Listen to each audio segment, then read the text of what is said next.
finale de CAN devant le pays organisateur, devant 69 000 supporters. C'est tout simplement un très bel exploit des Lions du Sénégal en phase finale de CAN. Là, on découvre Pape Thiaw, l'entraîneur, qui est en train de saluer le président de la République et le Premier ministre, qui est en train de le féliciter, évidemment. C'est extraordinaire ce qu'il a réalisé, Pape Thiaw, Ibrahima, parce qu'on sait que pour une première, il a réussi à décrocher cette CAN et il faut aussi lui le féliciter. Hein. Ouais, c'est le premier entraîneur sénégalais qui gagne sa première CAN. Et le CHAN. Il gagne aussi le CHAN. Tout à fait. Pour sa première expérience sur le banc en tant que sélectionneur national, il gagne la CAN. C'est une première dans l'histoire de cette équipe nationale. Il a été réactif comme entraîneur. Il a fait de bons choix. Il a su manager un groupe, ce qui est difficile pendant presque 40 jours. Et je crois que c'est un coach qui a un bon relationnel. Certains ne le voyaient pas au début aller jusqu'au bout, mais ceux qui l'ont connu savent que c'est quelqu'un qui a fait ses diplômes tout en étant joueur déjà. Il a eu à faire beaucoup de diplômes. Il a eu de l'humilité, il a eu le sens de l'écoute, il a eu à faire les bons choix. Et au bout du compte, il est champion d'Afrique. Il faut le féliciter. Et on est content de voir un fils du pays gagner encore une fois un trophée continental pour le Sénégal. Ibrahima, vous avez vu la coupe, hein? Tout à fait, waaw. Coupe bi moom machallah Ibrahima au président de la République et au Premier ministre. Waaw, ñu koy présenter président de la République ak Premier ministre. Ils sont en train de saluer les joueurs bu nekk. Tout à fait permettre tey jii Sénégalais yi kenn ku ne nga gis trophée bi nga xam ni Ibrahima yaa voyagé ak Lions yi yombul woon Sénégal ñëw yëkkati li nga xam moo di trophée ci kanamu équipe bu Maroc boo xam ni ñu ngi woon ci coupe bi gëm. Ouais, match bu jafe woon la puisque li xew ci match bi moom moo bëri. À 48 heures gis ngeen accueil bi gis ngeen problème au terrain d'entraînement bi gis ngeen le jour du match même les intendants sénégalais bu ñu ñëwee avant le match dañ leen interdire ne leen doo leen dugg ce qui est incroyable mu am ay sabotage yoo xam ni amoon na supporters yi assez menaçant fees stade bi gis ngeen lu ñu def Edouard Mendy avec ses serviettes yi mu tegoon derrière les buts. Diri Yehvan Diouf, lui c'est un héros. C'est quelqu'un à féliciter. Absolument. Il s'est sacrifié pour l'équipe du Sénégal. Il a pris des risques. Gars yi mënoon nañ ko fa gaañ.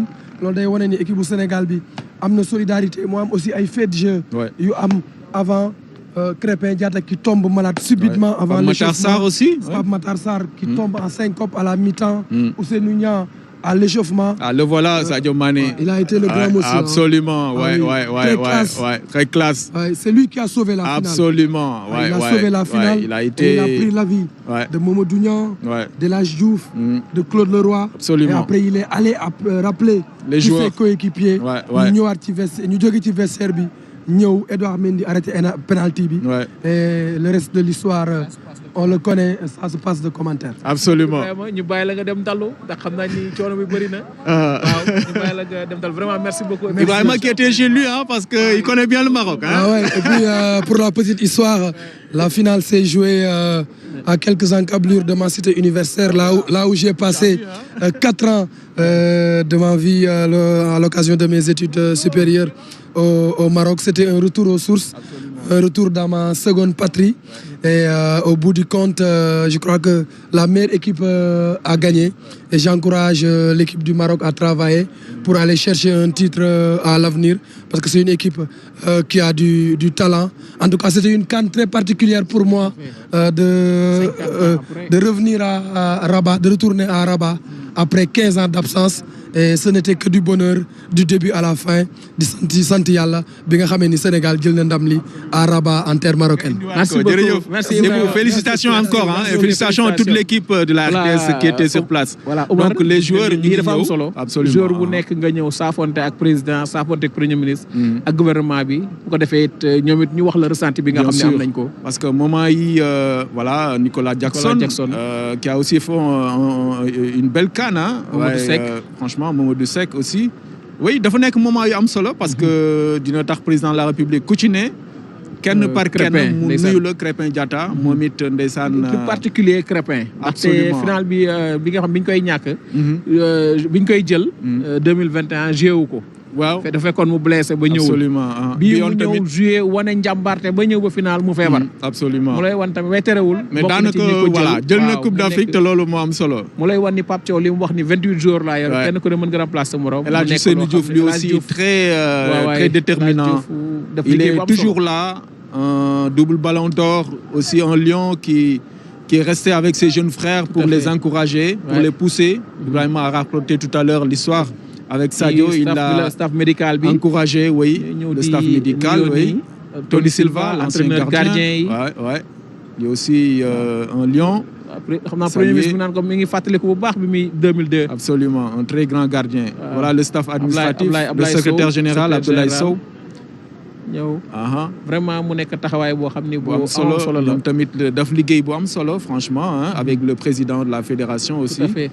Abdoulaye Fall qui est aussi à sa première participation. Babacar Ndiaye président Ligue football professionnel. Absolument, ouais. nekk lu am solo ñoom tamit staff bu am solo la dafa naa seen liggéey aussi war nañ ko rafetlu. Parce que ñoom daanaka c'est notre confrère là. Bakary Cissé c'est le président de la commission. mooy président communication mooy président tamit ligue. bu Ziguinchor effectivement. Ouais. Donc un à un ils sont en train de saluer le président de la République et le premier ministre, les membres de la délégation, aussi bien les joueurs, le staff technique que le personnel administratif. ñoom ñëpp daanaka ils ont eu tous le mérite de porter l'équipe nationale. Cheikh Seck, l'ancien gardien de but, lui aussi vice-président, qui est en train de saluer les autorités. Lui c'est Fedior, médecin Fedior. Non, Yaya Baldé, c'est Yaya Baldé. Absolument. Léegi ba dem mu nekkee taxawaay boo xam ne bu am solo la te yaa ngi gis Edouard taxaw jour yëpp ñu ngi nii taxaw. mu nekk taxawaay boo xam ne bu amam solo la permettre tey ji Sénégal mu indiwaat ñaareelu étoile. Khalilou Fadiga Khalilou Fadiga. Ouais. le gaucher magique. moom it nekkoon joueur bu am solo. tey mu nekk ci staff bi.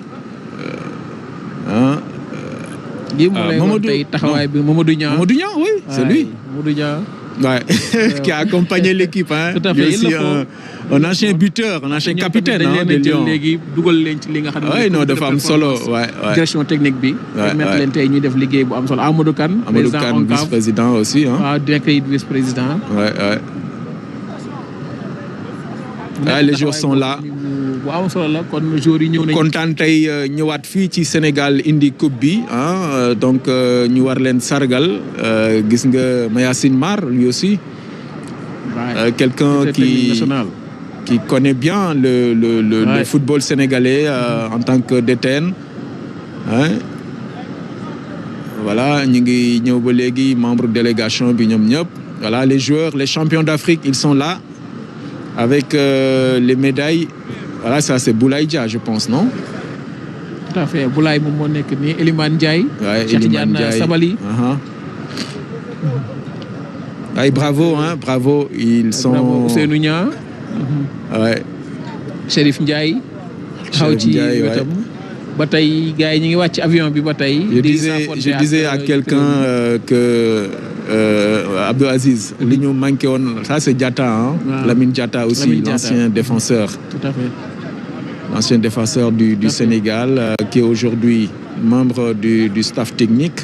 Je disais à quelqu'un, Abdou Aziz, que li ñu manqué woon dans le temps mooy vraiment mental bi.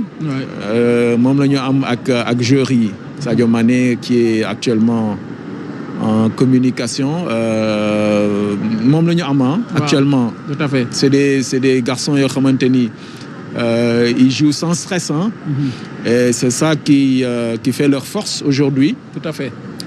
C'est des jeunes qui sont déterminés et qui n'ont peur de rien, qui peuvent rivaliser avec pratiquement toutes les stars du football au niveau mondial parce que ils jouent dans de grands clubs et ça c'est ça qui fait aujourd'hui la force de cette équipe qui a gagné, qui a décroché cette Coupe d'Afrique chez le pays organisateur. Ah, ça c'est Aïda Mbodj. Madame Aïda Mbodj. Déléguée générale bu DER. Ah, elle aussi était de la partie. Hein. Tout à fait. Ouais. Comme pour dire qu'il y a eu beaucoup d'autorités qui se sont déplacées. Et franchement, des Sénégalais de tous bords, hein, ils se sont déplacés en masse au Maroc pour accompagner l'équipe.